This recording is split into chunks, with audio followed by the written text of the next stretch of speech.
Bismillahirrahmanirrahim. Assalamualaikum warahmatullahi wabarakatuh. Alhamdulillahillazi arsala rasulahu bil huda wa dinil haq liyudhhirahu ala dini kullih wa kafa billahi syahida. Asyhadu alla ilaha illallah wa asyhadu anna Muhammadar Rasulullah. Ittaqullah haqa tuqatih wa la tamutunna illa wa antum muslimun. Kullu nafsin jalikatul maut, bahwa sesungguhnya yang bernyawa itu akan merasakan kematian.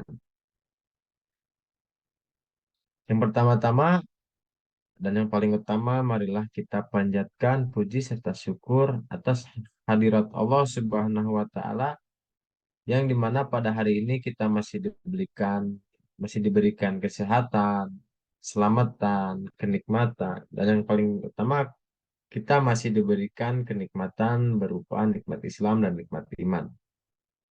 Dan untuk itu tak lupa juga salawat serta salam marilah kita limpah dan curahkan kepada uswatun hasanah kita, kepada insan terbaik kita, yakni Habibana wa Nabiyana Muhammad Sallallahu Alaihi Wasallam, dan tak lupa juga kepada tabiin dan tabiatnya, dan kepada kita selaku umatnya kelak di akhir zaman. Sebelum masuk ke pembahasan, di sini saya akan memperkenalkan diri saya dulu. Perkenalkan, nama saya Yanwar Adam Hendriadi Putra dengan NPM 112112886 dari kelas C11 Manajemen. Untuk video kali ini saya buat untuk memenuhi tugas UTS Pendidikan Agama Islam. Saya akan menceritakan tentang yang berjudul kesedihan saat bertemu dengan malaikat maut. Asy'ad bin Aslam mengatakan, Ibrahim alaihissalam bertanya kepada malaikat maut yang bernama Israel.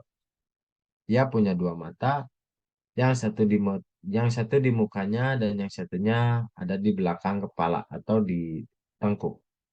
Ibrahim bertanya, "Wahai malaikat maut, apa yang Anda akan lakukan jika ada seseorang sedang sekarat di timur dan ada seseorang lagi sedang sekarat di barat? Sementara di suatu negara juga sedang terjadi wabah, penyakit, dan pertempuran yang sangat sengit antara dua pasukan." Malaikat maut menjawab, "Akan aku panggil ruh-ruh itu dengan izin Allah sehingga mereka semua berada di antara kedua jariku ini." Ibrahim berkata, "Kemudian bumi diratakan dan kelihatan seperti sebuah hidangan, lalu ia makan sebanyak-banyaknya dan yang ingin ia inginkan." Lalu Asy'ad bin Aslam berkata, "Pada saat itulah Allah Ta'ala memberikan kabar gembira kepada Ibrahim bahwa ia adalah kasihnya." Lalu Sulaiman bin Daud alaihissalam bertanya kepada malaikat maut, "Mengapa aku tidak melihatmu bertindak adil di antara manusia? Buktinya kamu mengambil nyawa seseorang tetapi membiarkan yang lain." Malaikat maut menjawab, "Dalam hal ini aku tidak lebih tahu daripada kamu. Itulah lembaran-lembaran berisi daftar nama-nama yang diberikan dari langit kepadaku."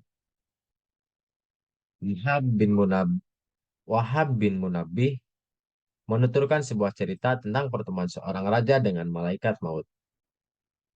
Ada seorang raja ingin pergi berkunjung ke sebuah wilayah kekuasaannya. Ia meminta diambilkan pakaian untuk dipakainya pergi. Tapi ia tidak tertarik dengan pakaian itu dan minta diambilkan yang lainnya. Ini pun terjadi berkali-kali sampai akhirnya ia mau memakai pakaian yang disukainya. Begitu pula dengan binatang kendaraan yang akan dinaikinya. Sampai akhirnya ia mau naik binatang tunggakan yang terbaik. Lalu datanglah iblis meniupkan sifat takabur lewat lubang hidung sang raja. Sehingga tiba-tiba ia menjadi sombong. Sang raja yang dikawal banyak pengawalnya mulai melakukan perjalanan dengan sikap penuh kesombongan. Ia memandang orang lain dengan sebelah mata. Tiba-tiba ia didatangi seseorang dengan penampilan yang kusut kumal. Ia mengucapkan salam kepada sang raja, tetapi tidak dijawabnya. Merasa terhina, orang itu kemudian merampas tali kekang kuda sang raja. Sang raja marah dan membentak, "Lepaskanlah, kamu telah melakukan kesalahan besar." Tetapi orang itu dengan berani melawan, "Aku ada satu permintaan kepada Anda," katanya. "Sabarlah, sabarlah sampai aku berhenti," kata sang raja. "Tidak, sekarang saja," kata orang itu. Dengan paksa ia menarik tali kekang kuda sang raja sehingga kuda itu berhenti. Sang raja lalu berkata, "Ayo, katakan aja, katakan apa keperluanmu." "Ini rahasia," jawab orang itu. Maka sang raja lalu mendekatkan kepalanya ke orang itu dan sambil berbisik, orang itu berkata, "Aku adalah malaikat maut." Mendengar itu, sang raja pun seketika wajahnya berubah menjadi pucat pasi. Lidahnya keluh. Dengan gemetar sang raja berkata, "Beri aku tenggang waktu sampai aku kembali kepada keluargaku untuk mengucapkan selamat tinggal dan menyelesaikan semua urusan-urusanku." Lalu sang malaikat maut pun itu berkata, "Demi Allah, tidak bisa. Kamu sudah tidak sempat lagi melihat keluargamu, hartamu, dan kerajaanmu." Setelah itu berkata, sang malaikat maut langsung mencabut nyawa sang raja.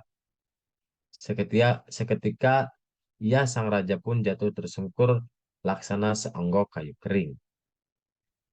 Lalu sang malaikat maut melanjutkan perjalanannya. Ia lalu bertemu dengan seseorang yang beriman. Setelah mengucapkan salam kepada orang tersebut, dan si mukmin itu membalas salamnya. Sang malaikat maut pun lalu berkata kepadanya, "Aku punya keperluan denganmu. Aku ingin mengatakan sendiri di dekat telingamu." "Baiklah, silahkan," jawab si mukmin. Lalu sang malaikat maut pun lantas berbisik, "Aku adalah malaikat maut." Seketika orang itu menjawab, "Selamat datang, wahai malaikat yang lama tidak pernah aku lihat. Demi Allah, tidak ada siapapun di muka bumi ini yang lebih aku tunggu-tunggu untuk bisa bertemu selain kamu." Mendengar itu, sang malaikat maut pun berkata kepadanya, "Selesaikan dahulu urusanmu yang membuatmu engkau pergi." Tapi si mukmin itu menjawab, "Aku tidak punya urusan lain yang lebih penting dan lebih aku sukai daripada bertemu dengan Allah." Lalu sang malaikat pun berkata kepada orang mukmin ini, "Kalau begitu silahkan kamu pilih waktunya, kapan akan aku cabut nyawamu." Lalu ia berkata, "Jadi kamu memberiku kesempatan untuk memilih?" Jawab orang itu. "Ya," jawab malaikat. "Kalau begitu biarkan aku untuk berwudu dan sholat terlebih dahulu. Setelah itu cabutlah nyawaku saat aku sedang bersujud." Malaikat maut pun menuruti permintaan si mukmin tersebut. Lalu Bakar bin Abdullah Al-Muzani menceritakan seseorang laki-laki dari Bani Israel yang rajin mengumpulkan banyak harta. Menjelang ajal, laki-laki itu berkata kepada anak-anaknya, "Perlihatkanlah aku kepadaku berbagai jenis kekayaanku." Lalu didatangkan kepadanya sejumlah besar kuda, unta, badak, dan harta lainnya. Melihat semua itu, ia menangis karena tidak kuasa meninggalkannya. Malaikat maut pun lantas bertanya, "Apa yang membuatmu menangis?"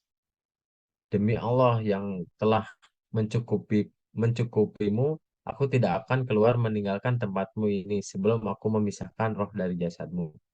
Lalu ia berkata, "Tolong beri aku waktu sebentar untuk bagikan kekayaanku." Sang malaikat maut pun menjawab dengan tegas, "Tidak bisa, sudah tidak ada waktu lagi untukmu. Kenapa kamu tidak melakukan hal itu sebelum tiba ajalmu?" Sang malaikat maut pun lalu mencabut nyawanya. Mungkin cukup sekian yang bisa saya sampaikan. Mohon maaf bila ada salah-salah kata, ada salah-salah dalam penyampaian dari saya. Karena kesalahan itu pure datangnya dalam diri saya dan kebenaran hanyalah milik Allah semata. Fastabsiru fatakullah mastatatu fastabikul khairat. Wassalamualaikum warahmatullahi wabarakatuh.